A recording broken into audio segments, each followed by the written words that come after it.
What got you in the hole, do you think, was the biggest reason? We don't execute right now. We're sloppy at both ends of the floor, and it's really,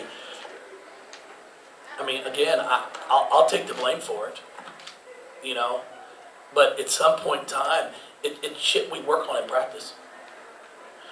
We sat there and put a scout together and said, this is exactly what's going to happen, and it happened. We tried to mix up defense, we tried to trap, we tried to go over the screen, under the screen, double the ball, and we don't communicate. We don't communicate, and until we can fix that, we're going to be Jekyll and Hyde. Like, we communicated against Texas. We talked. We were engaged. Today, it wasn't a good shoot around. And then our warm up before practice, we got that 20 minutes. We were concerned because we're on that baseline, we got to talk. You got to communicate.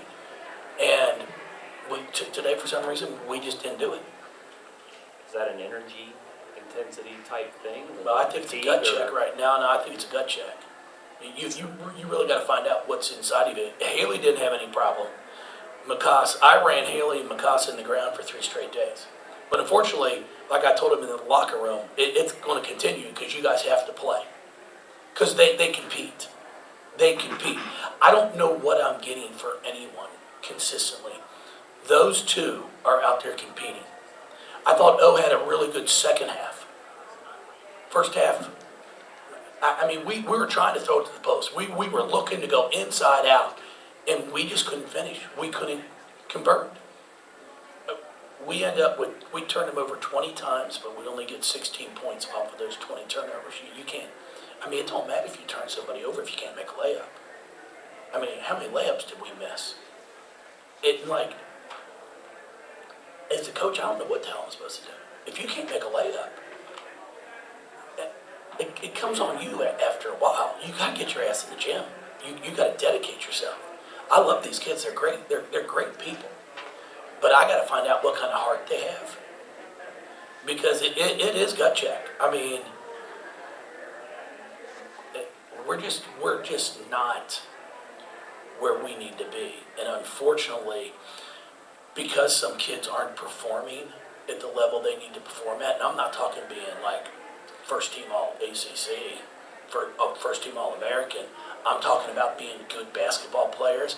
Because of that, then all of a sudden, Josie Williams, Liz Dixon, who I think could do some good things, can't get on the court and play because we got to scramble and press so much because we get in the hole because we can't make open shots.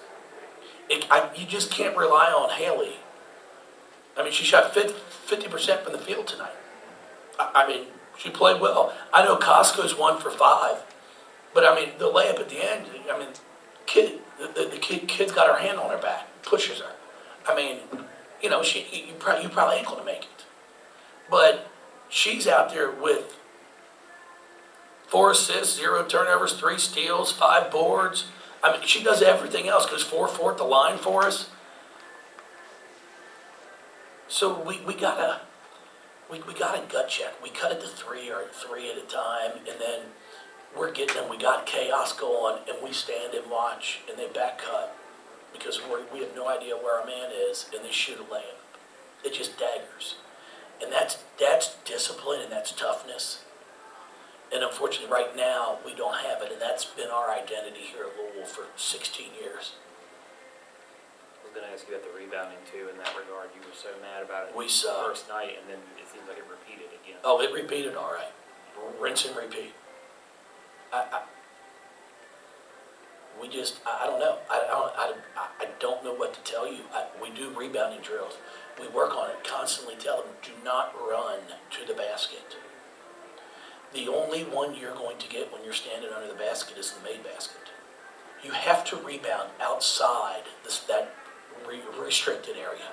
Push out so you rebound in front of you and not always trying to rebound over top of you, especially when you're playing teams that are taller.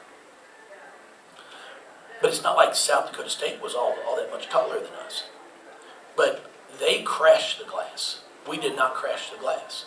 We got hit one time, which they do a great job. It's exactly what we're trying to teach. They get you early and often in the terms of when you go into rebound, they'll box you out. So then what happens is you stop going because you're like, damn, I got boxed out again. Well, we don't do it. We turn and watch. So all of a sudden you get a couple offensive rebounds. Then you get like, oh my God, I'm going again. I'm crashing again.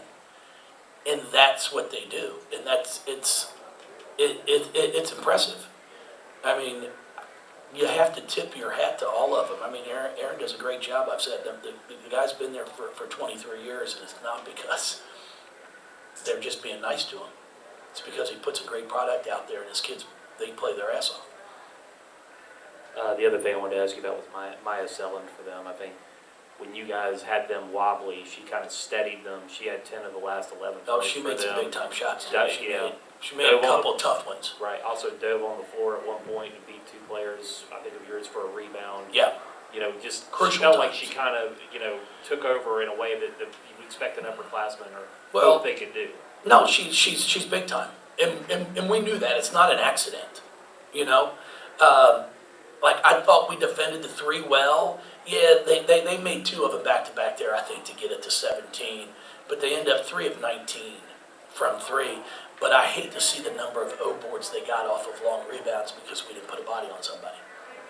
Those are the ones. Okay, yeah, they go 3 of 19, but they're getting their own miss, and then they converted them also. That's, again, the way I look at it is if you want to get between 12 and 15 second chance points a game if you can. And we're just getting annihilated on second chance points. We get 7 offensive rebounds, but we only get 4 points. It doesn't matter if you play any over. You get a rebound, you miss. You get a rebound, you miss. Then they finally get it. Yeah, the stat sheet looks great, man. I got 0 boards, but we got to be able to convert them. We got to be able to finish that. So we'll get home late tonight here, and we'll have tomorrow off, and then we're going to have to get back to work. We're going to find out real quick who wants to be a player. I mean, because I will tell you, I was really excited and pleased for Norika Kono. You know, she's been going through some things and has not really played in maybe but one game this season. Just started practicing before we came down here for this trip. And I played her 16 straight minutes because she can dribble and pass and shoot. I mean, that's really what it comes down to. She can dribble with both hands, and she can make a read and set someone up. So she's going to continue to play. She had 3 assists. Now, she turned it over twice, but she had 3 assists in 16 minutes. And that's what we need. I need somebody else who can knock down a shot and then get others the ball. And I was really, really pleased for her. So we just got a lot of work in front of us. We aren't going to quit. We're not going to give up. That's part of our jobs. You know, for the past about 8 or 9 years, we've made it look pretty easy in the terms of winning. And this shit's hard, I promise you. I mean, you're trying to manage people, players, expectations, trying to get more out of them because we're trying to continue to develop them. And then you're trying to have them be able to flip a switch. Like, they're wonderful. Like, we have so many wonderful young ladies, man, off the court. They're unbelievable. But when you step on the court, you got to flip a switch. You got to be a competitor. You got to be able to go out there and I'm taking it to you. I'm stepping on your throat. I don't have enough of that yet. And that's what we got to find. You just can't have kids when things are going good in one game that then I play hard. It's like the great ones are the ones, if it's not going your way, can you recognize it and then get the ball to the ones that are having a good game? And then you can always defend and rebound. That's the one thing. I don't care how bad you're shooting it, you can always defend and rebound. But when you don't have that mindset, you know, you miss a shot, so then you jog back. And then you get beat on defense. Well, then I can't keep you in the game. So we just got a lot of work to do. There's no question about it. We're not going to quit. It's not the end of the world.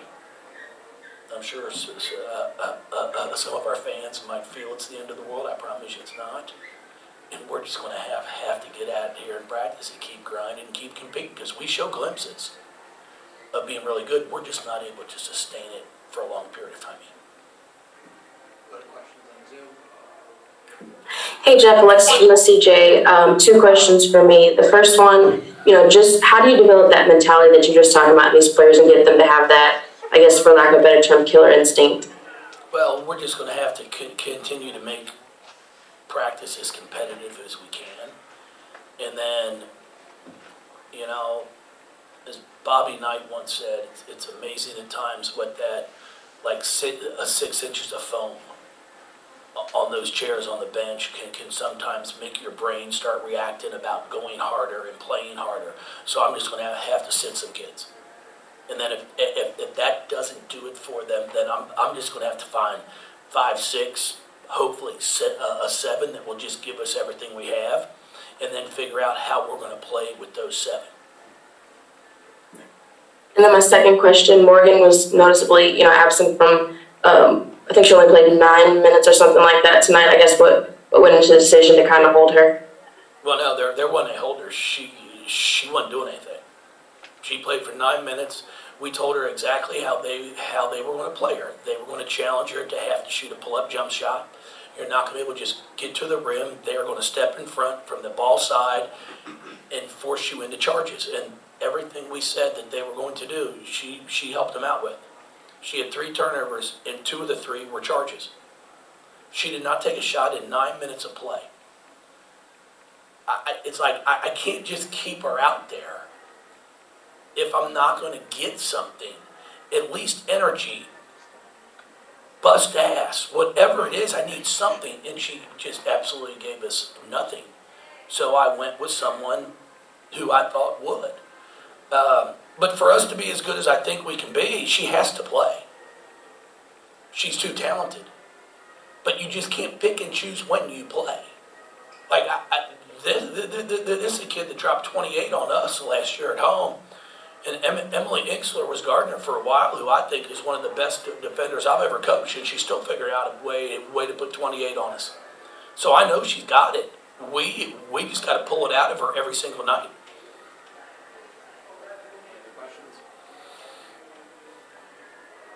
Appreciate y'all. Thank you guys. Thank you, Coach.